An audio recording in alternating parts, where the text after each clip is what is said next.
We're talking to Coenie Middel. Have I pronounced that correctly? Middel, yes. Middel. In the center. In the middle, yeah. That's spelled Middel, of Middel and Partners. Actually, I've heard you speak before, Coenie. It's the correct pronunciation of your name.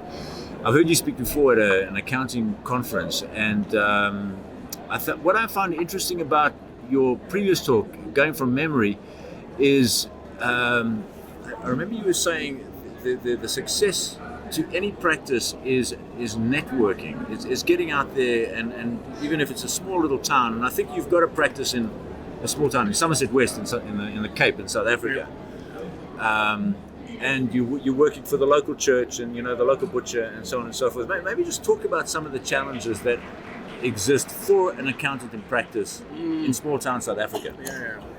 So I think the issue is that we are a boutique firm that provides services to the small ones and the medium and the super large. We've got big industrial clients, etc. So, but the smaller ones in the smaller towns.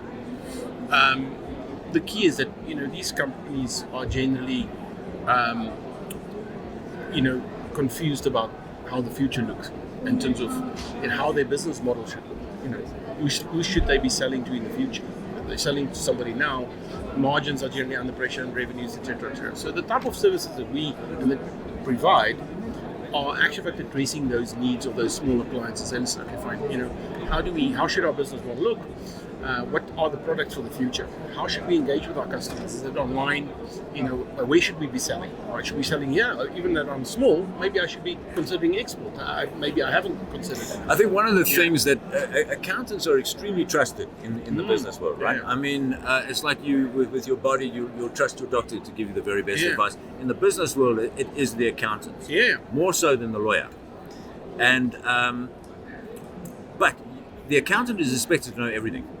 Yeah. I mean, he's virtually God, isn't he? Yeah. He's got to know what are the changes in the law.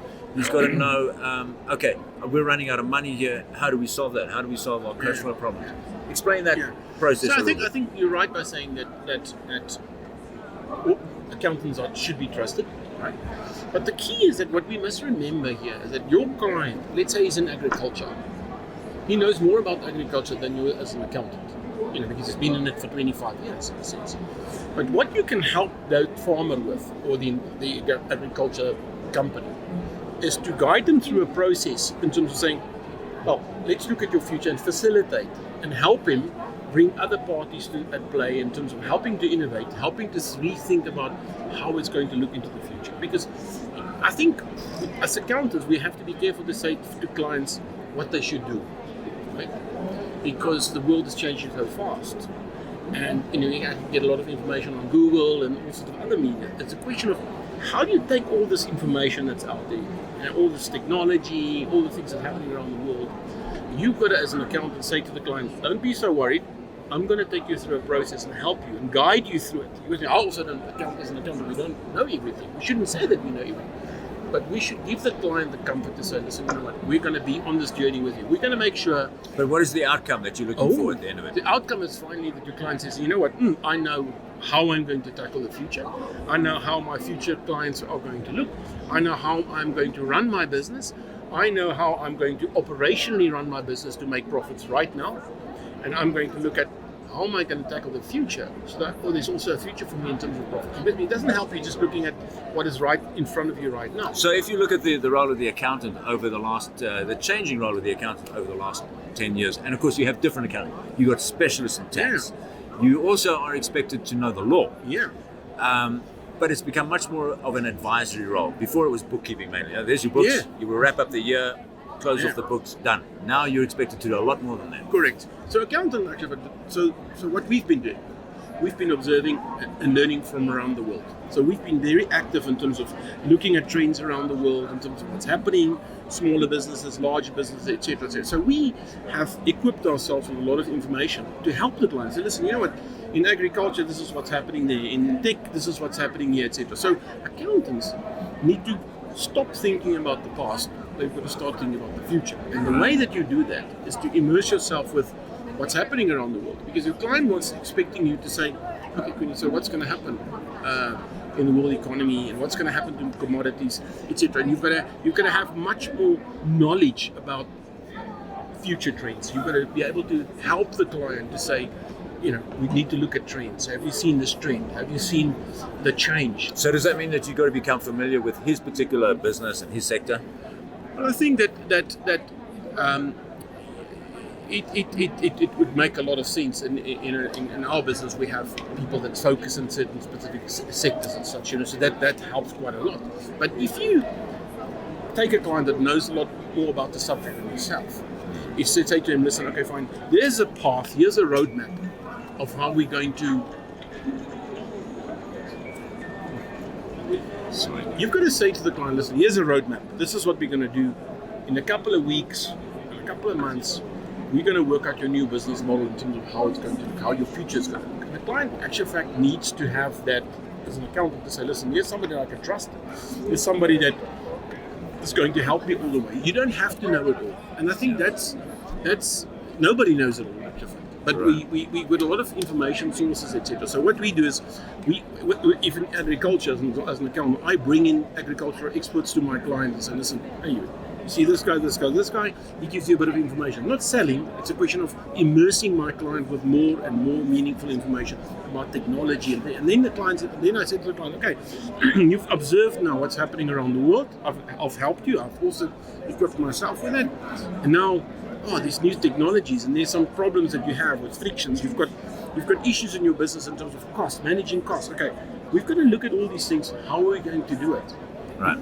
So it's being a guide, but having lots of information to help the client. Tell us a little bit about your firm. How many branches you got, and how many employees you've got? And so we have 8 branches. 170 staff, 9 partners. Wow, that's a decent sized business. And we do from startups to the super large. And you're a chartered accountant, right? Yeah. And you've got a few other chartered accountants in the business as well with you. Yeah. Okay. Yeah. But mainly, are you working with mid-sized businesses or what? Quite a mix. It's quite a mix. The consulting work is pretty much the medium to super large. Like the mining sector is a big one for us. We do a lot of work in that sector. We drive some of the biggest initiatives in innovation for big mining companies. But on the medium-sized, we have... Like what clients would you have? Can you say? We have clients like Kumba, Glencore, Anglo American. And is that it? Sorry, are you going to edit this a little bit? Is he thumping the table? Does it come through on the microphone? It does. Okay, yeah. Okay. Apologies for that too. He's going to edit it. So, okay. All right. So what do you do with Kumba, for example? What? So we develop technology applications to improve the efficiencies. For example. So we provide technology that's real time because we need to look at to improve safety of gathering information, etc. So we've gone beyond just giving advice. Because Kumba is becoming a world leader in the mining industry in terms of technology. We've developed the most used safety app in mining in the world. Okay, that's interesting. So simulation, we've developed some simulators for Anglo American in terms of virtual reality, in terms of again safety. We've driven. But that's quite a departure from accounting practice. Yeah, sure. But I mean, accountants need to. Otherwise, old accountants game over. Old accountants game over. Yeah.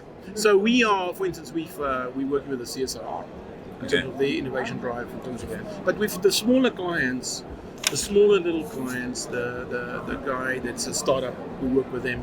We help, because we have certain people in the business looking at certain sectors and certain businesses. So we are more, as I say, a boutique firm in a sense of saying, listen, what are your needs? How can we help? We're going to have to leave it there, Coenie. Thank you very much.